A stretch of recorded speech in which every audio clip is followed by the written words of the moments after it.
नमस्कार देवभूमि, नमस्कार Uttarakhand. You are listening 88.4 FM Panchshul pulse, hill से दिल तक।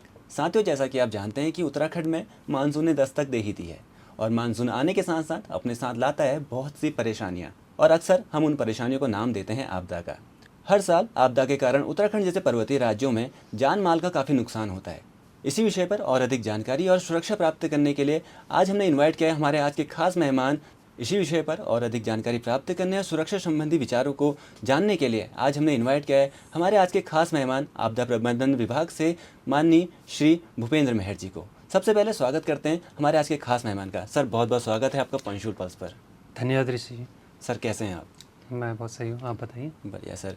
सर, सबसे पहले आप अपने बारे में हमारे दर्शकों को बताइए अपने बारे में और आपदा प्रबंधन विभाग में आपकी भूमिका के बारे में। जैसा कि आपने मेरे बारे में बता दिया, मेरा नाम भूपेंद्र मेहर है और मैं यहाँ डिस्ट्रिक्ट पिथौरागढ़ में डिजास्टर मैनेजमेंट ऑफिसर के रूप में काम कर रहा हूँ। और अपने विभाग के बारे में बताऊँ तो जैसे मानसून आता है तो इसमें हमारा विभाग एक्टिव हो जाता है। वैसे तो पूरे साल भर ही एक्टिव रहता है, आजकल कुछ ना कुछ घटनाएं दुर्घटनाएं होती रहती हैं। हमारे डिपार्टमेंट की ओर से मानसून के उसमें विशेष तैयारियां की जाती हैं। एक टाइम पे परसेप्शन था कि आपदा प्रबंधन सिर्फ रेस्क्यू के काम करता है करके, लेकिन अब ये परसेप्शन चेंज हो रहा है।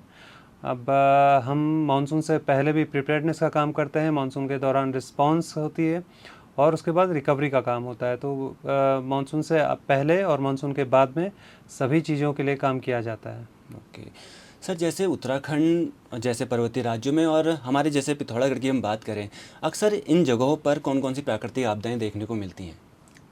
उत्तराखंड एक हिमालयी राज्य है। इसमें समंदर से होने वाली आपदाओं के अलावा बाकी सारी आपदाएं आती हैं। सुनामी नहीं आती यहाँ, उसके अलावा बाकी लगभग सारी आपदाएं आती हैं। हिमालय क्षेत्र में देखें तो एवलांच आता है, क्लाउड बर्स्ट होते हैं, लैंडस्लाइड होती है, अर्थक्वेक का तो ये जोन 5 में चल रहे हैं। इसके अलावा फ्लैश फ्लड और फ्लड के इंसिडेंट भी यहाँ होते रहते हैं। और सर, जैसे उत्तराखंड में बादल फटने और भूस्खलन जैसी घटनाएं हर साल सामने आते रहती हैं हमारे सामने।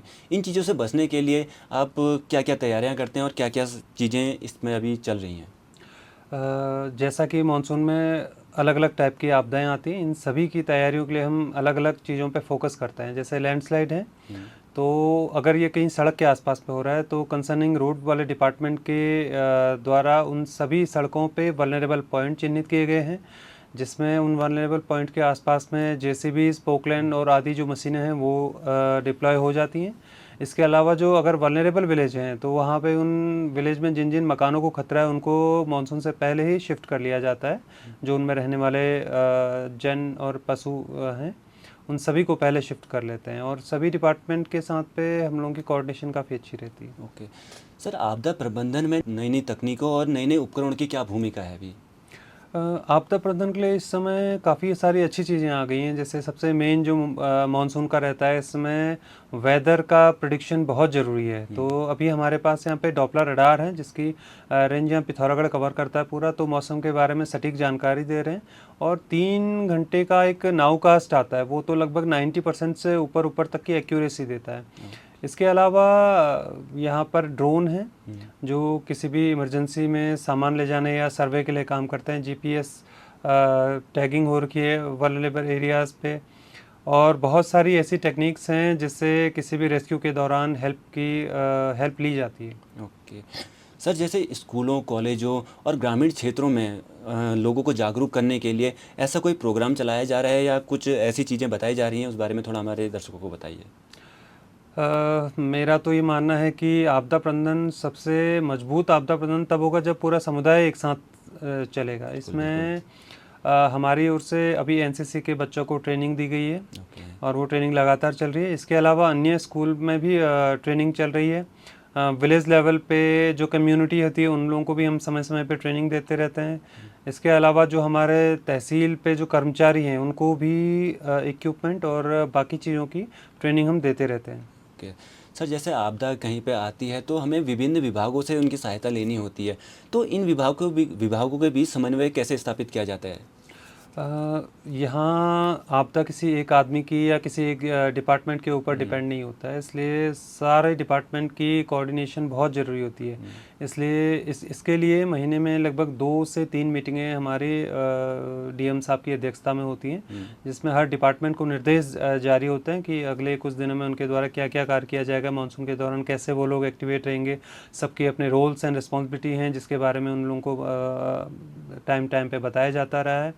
और जैसे एक घटना अगर बताऊं कि जैसे अगर कहीं पे रोड ब्लॉक हो गई है, तो रोड ब्लॉक वाली कंडीशन पे क्या होता है कि रोड जिस डिपार्टमेंट की है वो डिपार्टमेंट तो अपना रोड क्लियर करने के लिए जैसे भी पोकलिंग मशीनें से कवर करता रहता है। इसके अलावा अगर रोड में लोग फंसे हुए हैं तो पुलिस डिपार्टमेंट उनकी सुरक्षा के लिए वहाँ पे काम करता है।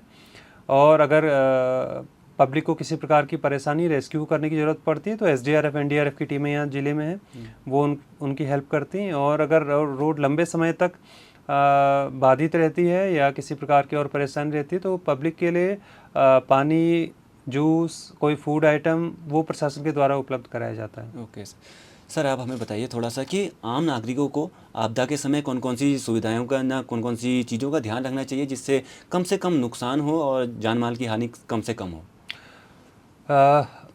केवल मानसून ही नहीं, साल भर में जब भी ऐसा कोई कंडीशन होती है तो कभी भी आप पहाड़ों पे अगर सफ़र कर रहे हैं तो वेदर प्रेडिक्शन जानने के बाद ही सफ़र कीजिए। अगर मानसून पे ऑरेंज अलर्ट या रेड अलर्ट है तो जितना हो सके कम से कम सफ़र करना चाहिए, क्योंकि पहाड़ी क्षेत्रों पे सड़कें बंद होने की संभावना बहुत ज़्यादा हो जाती है और सड़कें खोलने में काफ़ी लंबा समय लग सकता है। इसलिए सफ़र करते समय विशेष रूप से ध्यान दें कि किसी भी प्रकार का ऐसा सफ़र करने से बचें जिसमें मानसून के दौरान आपको अलर्ट आया हो।